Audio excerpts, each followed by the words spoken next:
Of course, when you hear the word freedom, it tends to be in the same sentence with something called democracy. It's fascinating how people today seem to believe that they actually have a relevant influence on what their government does, forgetting that the very nature of our system offers everything for sale. The only vote that counts is the monetary vote, and it doesn't matter how much any activist yells about ethics or accountability. In a market system, every politician, every legislation, and hence every government is for sale. And even with the $20 trillion bank bailout starting in 2007, an amount of money which could have changed, say, the global energy infrastructure to fully renewable methods, instead going to a series of institutions that literally do nothing to help society, institutions that could be removed tomorrow with no recourse. The blind conditioning that politics and politicians exist for the public well-being still continues. The fact is, politics is a business, no different than any other in a market system, and they care about their self-interest before anything else. I don't really, honestly, deep down believe in political action. I think the system contracts and expands as it wants to. It accommodates these changes. I think the civil rights movement was an accommodation on the part of those who own the country. I think they see where their self-interest lies. They see a certain amount of freedom seems good, an illusion of liberty. Give these people a voting day every year so that they'll have the illusion of meaningless choice. Meaningless choice that we go like slaves and say, "Joe, I voted." The limits of debate in this country are established before the debate even begins, and everyone else is marginalized. They're made to seem either to be communists or some sort of disloyal person. A kook, there's a word. And now it's conspiracy. Say, they've made that something that should not be even entertained for a minute, that powerful people might get together and have a plan. Doesn't happen. You're a kook. You're a conspiracy buff. And of all the mechanisms of defense of this system, there are two that repeatedly come up. The first is this idea that the system has been the cause of the material progress we have seen on this planet. Well, no. There are basically two root causes which have created the increased so-called wealth and population growth we see today. One, the exponential advancement of production technology, hence scientific ingenuity. And two, the initial discovery of abundant hydrocarbon energy, which is currently the foundation of the entire socioeconomic system. The free market, capitalist, monetary market system, whatever you want to call it, has done nothing but ride the wave of these advents with a distorted incentive system and a haphazard, grossly unequal method of utilizing and distributing those fruits. The second defense is a belligerent social bias generated from years of propaganda, which sees any other social system as a route to so-called tyranny, with various name droppings of Stalin, Mao, Hitler, and the death tolls they generated. Well, as despotic as these men might have been, along with the societal approaches they perpetuated, when it comes to the game of death, when it comes to the systematic daily mass murder of human beings, nothing in history compares to what we have today. For the first time in human history, the species is now faced with the depletion of a core resource central to our current system of survival. And the punchline of the whole thing is that even with oil becoming more and more scarce, the economic system will still blindly push its cancerous growth model, so people can go out and buy more oil-powered cars to generate GDP and jobs, exasperating the decline. Are there solutions to replace the edifice of the hydrocarbon economy? Of course. But the path needed to accomplish these changes will not manifest through the market system protocols required, since new solutions can only be implemented through the profit mechanism. People are not investing in renewable energies because there is no money in it in both the long and short term, and the commitment needed to make it happen can only occur at a severe financial loss. Hence, there is no monetary incentive. And in this system, if there's no monetary incentive, things do not happen. And on top of it all, peak oil is just one of many surfacing consequences of the environmental social train wreck gaining speed today.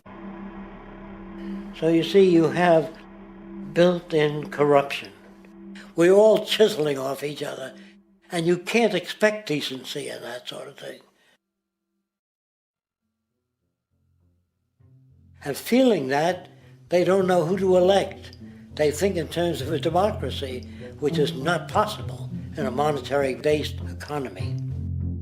If you have more money to advertise your position, the position you desire in government, that isn't a democracy. It serves those in positions of differential advantage. So it's always a dictatorship of the elitists, the financially wealthy.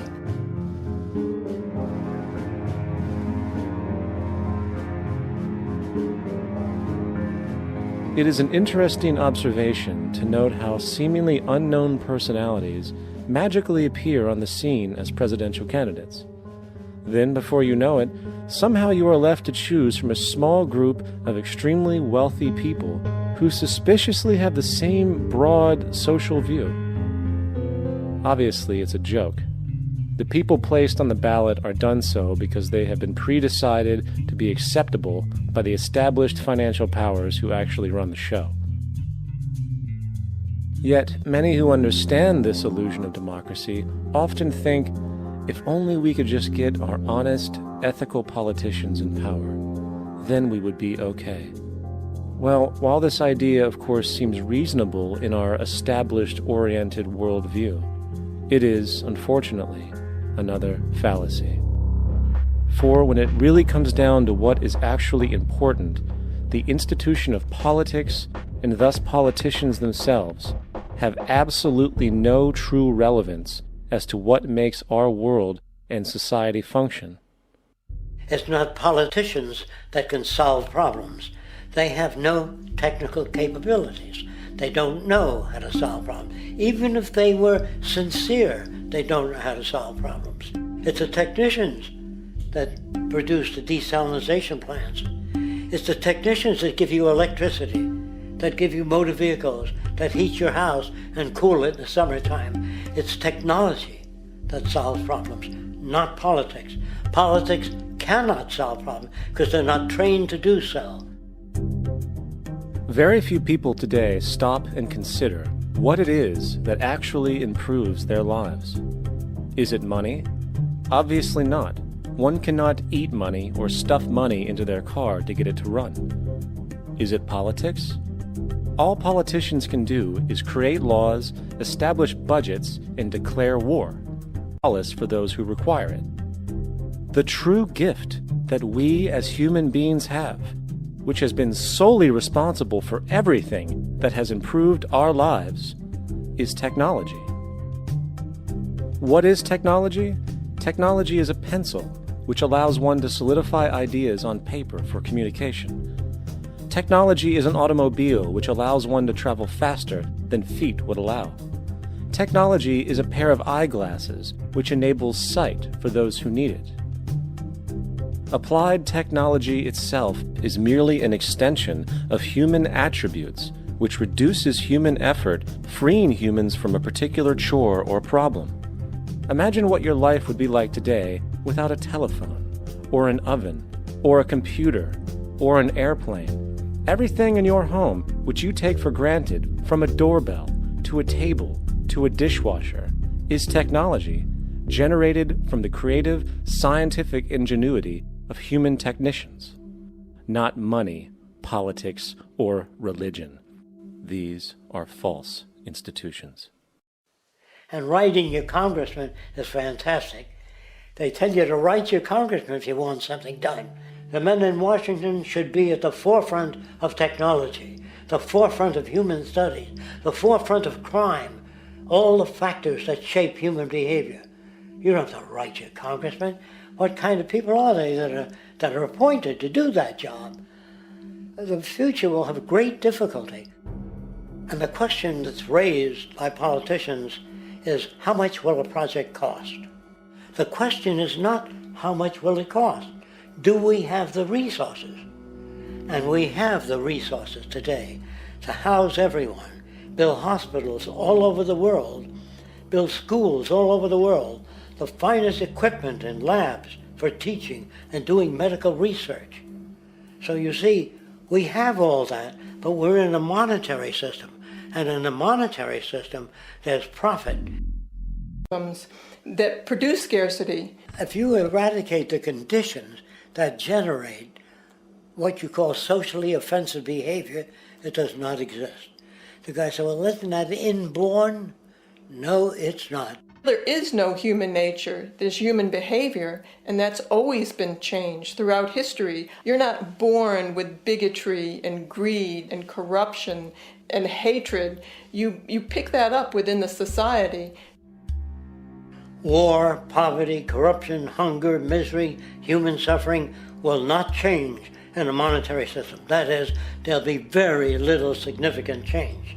It's going to take the redesign of our culture, our values, and it has to be related to the carrying capacity of the earth, not some human opinion or some politician's notions of the way the world ought to be, or some religious notions of the conduct of human affairs. And that's what the Venus Project is about.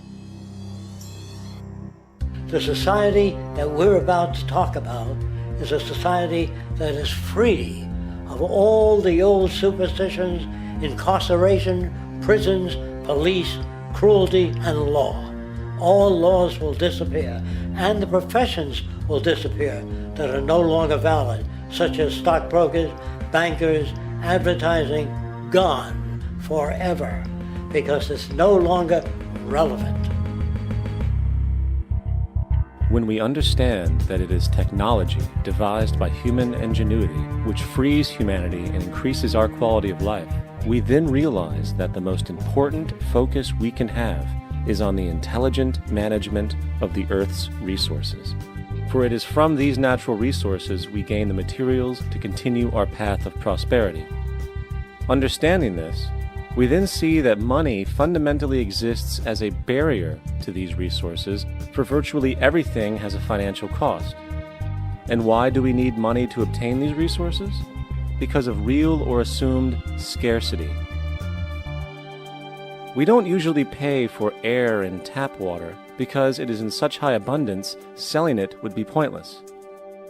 So then, logically speaking, if resources and technologies applicable to creating everything in our societies, such as houses, cities, and transportation, were in high enough abundance, there would be no reason to sell anything. Likewise, if automation and machinery was so technologically advanced as to relieve human beings of labor, there would be no reason to have a job. And with these social aspects taken care of, there would be no reason to have money at all. So the ultimate question remains: do we on Earth have enough resources and technological understanding to create a society of such abundance that everything we have now could be available without a price tag and without the need for submission through employment? Yes, we do. We have the resources and technology to enable this at a minimum, along with the ability to raise the standard of living so high that people in the future will look back at our civilization now and gawk at how primitive and immature our society was.